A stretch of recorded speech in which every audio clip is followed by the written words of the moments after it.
विधायक जी का स्वागत, माननीय मुख्यमंत्री जी का स्वागत, अध्यक्ष भाई शिवराम गन्नौरे जी।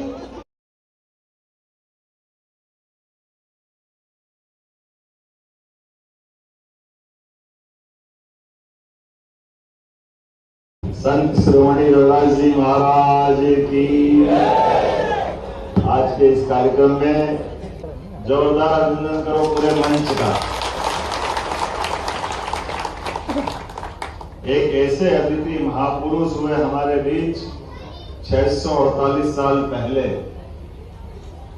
जिनके जीवन के मूल उद्देश्य समूची मानवता के लिए, समूचे भारतवर्ष के लिए, समूचे संसार में अद्वितीय व्यक्ति है, जो गंगा के किनारे बैठ करके मन चंगा तो कठौती में गंगा ये बता करके गंगा जी का अस्तित्व, गंगा जी की एक धारा अपने बीच में हिमालय से निकल करके गंगा सागर तक जाती है, लेकिन सच्चे अर्थों में तो गंगा जी से जो संबंध आता है वो मन की आंखों से आता है, मन की आत्मा से आता है। मनुष्य के परिवार और समाज के अंदर ये जो हमारे अंदर परमात्मा बैठे हैं, ये परमात्मा अपने अंदर दर्शन देते हैं, हमारा जीवन धन्य करते हैं।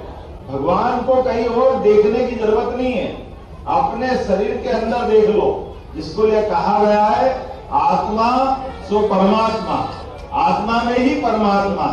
ये भगवान कृष्ण ने भी बोला, रविदास जी ने भी बोला, लेकिन रविदास जी का जो ये आनंद है, अपने जीवन काल में अपने काम को करते करते अपने देश धर्म पे भी स्वाभिमान के साथ झंडा गाड़ के रहने का अगर बड़ा रिकॉर्ड किसी के नाम पे, तो रविदास जी के नाम पे हमें इस बात का गर्व है। और उनकी भक्ति की उस रसधारा में, वो तो खुद गंगोत्री थे, जिनमें संस्कार की गंगोत्री बह रही। कौन उनके पास उस गंगा स्नान करने नहीं आया? चित्तौड़ की महारानी मीराबाई, बनारस के घराने के बड़े बड़े राजा महाराजा, और राजा महाराजा को देख करके उनको कोई बहुत बड़ा अलग एहसास नहीं था, और गरीब को देख करके जो आनंद उनको आता था, उससे बढ़कर के कुछ नहीं हो सकता है। वो जीवन भर हम सबको याद रहे।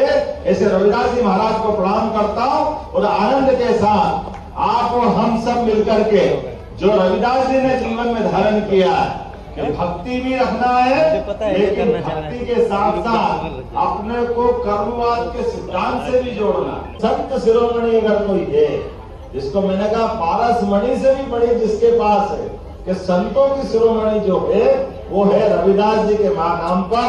मेरी अपनी ओर से आप सबको बधाई देता हूँ।